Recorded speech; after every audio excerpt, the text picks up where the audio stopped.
In Mariupol, the Russian occupiers ordered all employees of municipal institutions to change their Ukrainian passport to a Russian one. Who refuses will remain without work and will receive the label of unreliable. And so that people don't think too much, they promise money along with the Russian passport. She says, from March 1st the pension will be raised. I say yes, and whoever has Russian ones will get it. Now it's a rush to get Russian passports again, because how many people have refused passports, and why do I need a Russian passport? I'm not going to Russia. And now we don't need either Donetsk People's Republic or Ukrainian ones, we need Russian ones.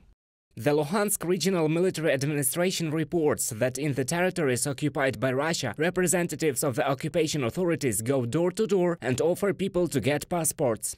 They drive around populated areas, walk around the yards, checking the presence of Russian documents. Those who do not have it yet are forced to write an application on the spot. The Russian hunt for the Ukrainian hryvnia continues. At the same time, they did everything to make it more difficult to receive social benefits, even in Russian rubles. From the message of the Luhansk Regional Military Administration on Facebook. In the temporarily occupied Melitopol-Zaporizhia region, where, according to the mayor, about 50,000 residents remain, only less than 20% of them received Russian passports. These are not the number that propaganda can boast of. Ukrainians do not want to take Russian citizenship. It does not provide any even short-term privileges and is rather a way for the Kremlin to designate the occupied territories. And as it was on the example of the same liberated Kherson, all these signs of the Russian world disappear immediately after the deoccupation.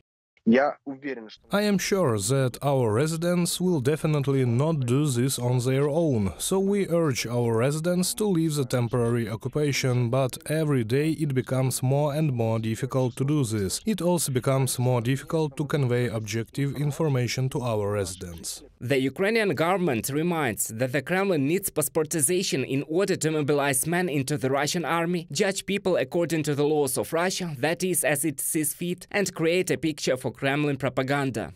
Forced passportization will do nothing for the occupants. Of course, they try to make the life of Ukrainian citizens unbearable in terms of normal human existence. But all these efforts are in vain. For the occupation is imminent. I ask everyone, evacuate, please. Men should leave the temporary occupied territories to avoid mobilization into the enemy army. Women and children should also leave, so they are not used as human shields. Irina Vereshchuk, Vice Prime Minister of Ukraine, Minister for Reintegration of the Temporarily Occupied Territories of Ukraine, on air of the All Ukrainian Telephone.